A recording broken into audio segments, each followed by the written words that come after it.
Nous sommes tous différents.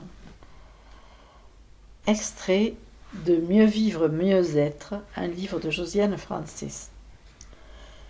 Si par souci d'égalitarisme vous voulez ressembler en tout point à votre voisin, c'est une absurdité, car nous sommes tous différents. C'est ce qui fait la richesse de l'espèce humaine. Nous devons nous battre pour que nous soit toujours reconnu ce droit à la différence.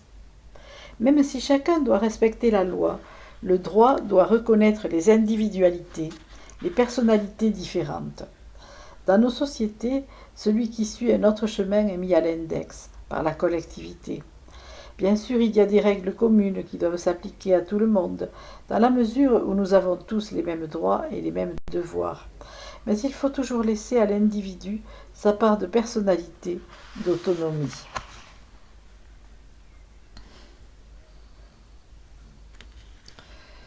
La société est souvent plus tolérante pour les artistes. On accepte qu'ils fassent preuve d'originalité, qu'ils sortent de la norme. C'est l'exception qui confirme la règle, mais en réalité, nous sommes tous différents, artistes ou pas. Nous n'avons pas les mêmes besoins, les mêmes désirs. Certains se contentent de peu de nourriture, d'autres éprouvent du plaisir en mangeant. Certains sont accros au sexe, d'autres peuvent être indifférents.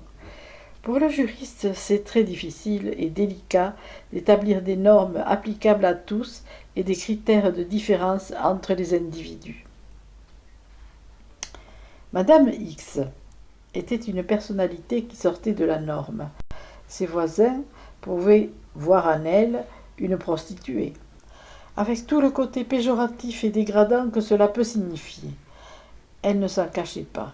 Elle acceptait d'être cataloguée de cette manière, car pour elle, c'était normal d'avoir réussi à gagner sa vie en faisant le commerce de ses charmes.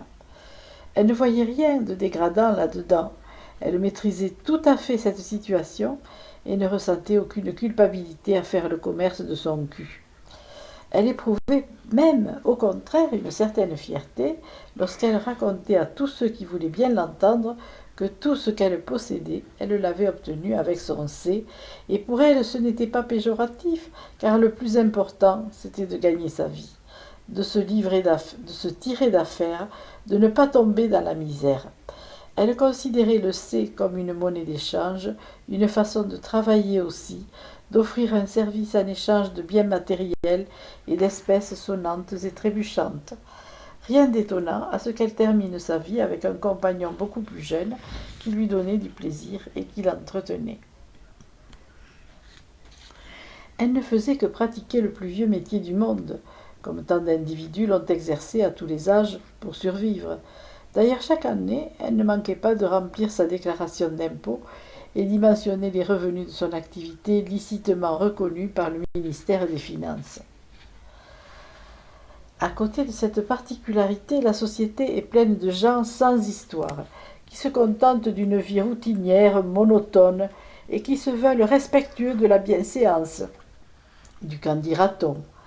Mais il ne faut pas s'étonner que certains de nos concitoyens dérapent un jour, après avoir accumulé beaucoup de frustrations, qu'ils aillent jusqu'à commettre des crimes après avoir freiné considérablement leurs envies à cause des exigences normatives de la société. Si l'on ne tient pas compte de l'individualité, des besoins de l'individu, vient un moment où on ne peut plus contrôler les excès, où l'individu se libère de ses frustrations et il le fait sans moralité, sans humanité, souvent avec violence. Une société aussi contraignante est une société triste, sans avenir, au sein de laquelle les citoyens sont malheureux.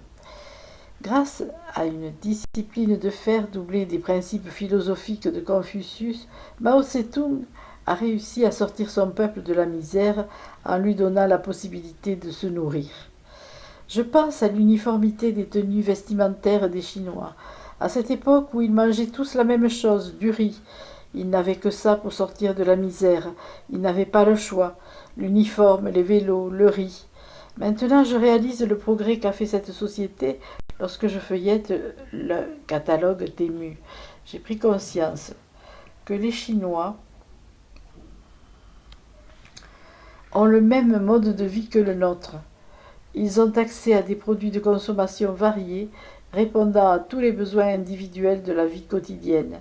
Ce n'est pas sûr que les autorités chinoises le comprennent de cette manière lorsqu'ils voient des individus exprimant leurs pensées personnelles, leurs idées, mais il va bien falloir qu'ils s'habituent à la diversité de leur peuple, à la notion d'individu, notion qui était totalement gommée dans la société chinoise.